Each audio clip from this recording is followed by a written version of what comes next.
خوبصورت نمونہ پیش کر دیا جاتا ہے کہ ہم اپنی بیوی کے حقوق کو ادا کرتے ہیں نا، ہم تو ان کو کپڑا دلاتے ہیں نا، ہم تو ان کو ہوٹل لے جاتے ہیں نا، ہم تو ان کو ڈھابے پہ لے جاتے ہیں نا، ہم تو ان کو جہاں لے کر جانا ہے وہاں لے کر جاتے ہیں نا۔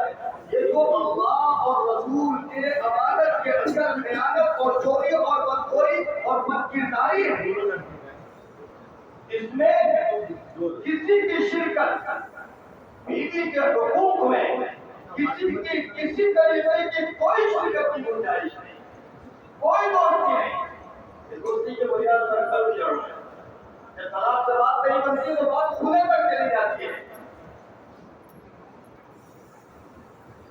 طلاق کی گنجائش کرے شریعت میں پوری کر کے بیان کی گئی، ایسا نہیں کہ اٹھ کر قریب اٹھے اور گھر کو بیان کیا جائے۔ شیطان یہ تمام تر اعمالوں میں سب سے زیادہ خوش کسی عمل سے ہوتا ہے۔ مسلم شریف کے غالباً روایت ہے، حدیث پاک کا یہ مفہوم ہے کہ شیطان اپنا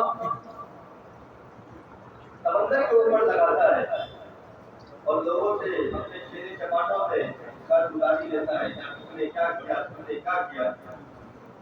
وہ لوگ اپنے اعتبار سے کر گزاری دیتے ہیں، کبھی کبھی نماز پڑھنے جانا تھا میں نے اس کو نماز پڑھنے نہیں کیا، کبھی کبھی رش کرنے جانا تھا میں نے اس کو رش کرنے نہیں کیا۔ مختلف ذرائع سے وہ ٹھیک ہے جو تھا پیچھے سے نکل کر کہتا ہے کہ میاں بیوی کی زندگی بہت اچھی چل رہی تھی، خوبصورت زندگی گزار رہے تھے، جوڑ کے ساتھ زندگی گزار رہے تھے، لیکن میں نے ایسا کام کیا کہ آج وہ دونوں ٹوٹ گئے اور آج وہ دونوں علیحدہ ہو گئے اور ان کی زندگی آپس میں جدا ہو گئی۔ شیطان اسے اپنے گلے سے لگا لیتا ہے، اتنا خوش ہوتا ہے کہ شیطان اس کو اپنے گلے سے لگا لیتا ہے اور اس کو شاباشی دیتا ہے اور کہتا ہے کہ یقیناً تم نے عمل کیا ہے۔ طلاق جو ہوتی ہے یہ طلاق صرف ایک لڑکا اور لڑکی کے درمیان نہیں ہوتی بلکہ ایک خاندان کے درمیان ہوتی ہے۔ ایک کی وجہ سے کئی لوگوں میں نفرت پیدا ہو جاتی ہے، کئی لوگ ایک دوسرے سے نفرت کرنے لگتے ہیں۔ اس لیے اس نظام کو سمجھنے کی ضرورت ہے۔ طلاق کی بھی کیفیت ہے، کبھی بھی اٹھ کر طلاق دینے کا حکم نہیں ہے۔ اگر کچھ کمی بیشی ہے، اگر کچھ زیادتی ہے تو قرآن نے اصلاحی طور پر چیزیں بتائی کہ کیسے اس کو صحیح کرنا۔ پہلے تو اللہ تبارک و تعالیٰ نے عورتوں سے مخاطب ہو کر عورتوں کے نظام کو سمجھایا کہ تمہیں اپنی زندگی کے اسباب کو سمجھنا ہوگا۔ پہلے ذمہ داری تو عورتوں کو یہ سمجھایا کہ شوہر جو ہے یہ تمہارا نگہبان ہے اور تمہیں اس کی نگہبانی میں رہ کر اپنی زندگی گزارنی ہے۔ الرجال قوامون علی النساء بما فضل اللہ بعضهم علی بعض وبما انفقوا من اموالهم۔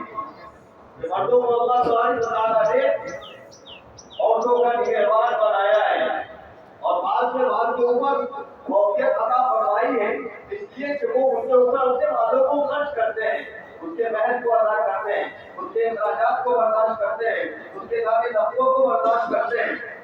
لیکن آج لبرل زمانے میں، لیکن آج مغربی تہذیب نے ایک تعلیم دی، ایک پیغام دیا کہ لڑکا لڑکی دونوں برابر ہے، مرد اور عورت دونوں برابر ہے۔ قرآن کا اس سے انکار ہے، اللہ نے کہا اس سے انکار کیا ہے کہ مرد اور عورت برابر نہیں ہے۔ یقیناً مرد اور عورت دونوں برابر ہیں، دونوں برابر ہیں۔ ایسے بارے کو بولے وہاں سے پڑھنا شروع کریں۔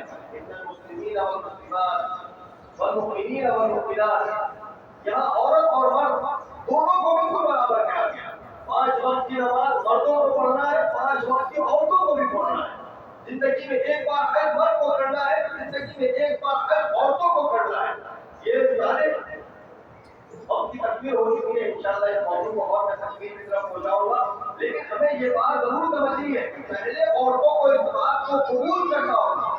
ہر کے نظام کو صحیح کرنے کے لیے، سکون لانے کے لیے، بہتری پیدا کرنے کے لیے شوہر کے نظام کو سب سے اوپر رکھنا ہوگا اور شوہر کو عظیم سمجھنا ہوگا، شوہر کو عزت دینی ہوگی، شوہر کے ساتھ بہتر لگاؤ اور بہتر تعلقات برقرار کرنے ہوں گے اور اس کے دائرے میں رہ کر اپنی زندگی کو گزارنا ہوگا۔ اعتبار کے حاصل کر لیں. نبی کی تعلیم سے بڑی کوئی تعلیم نہیں اور اللہ کی تعلیم سے اللہ کے نظام سے بڑھ کر کوئی نظام نہیں.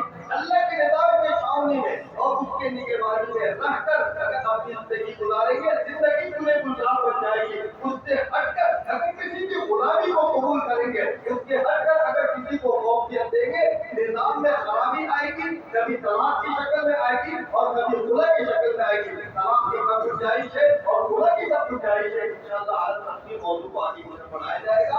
اللہ پاک کے لیے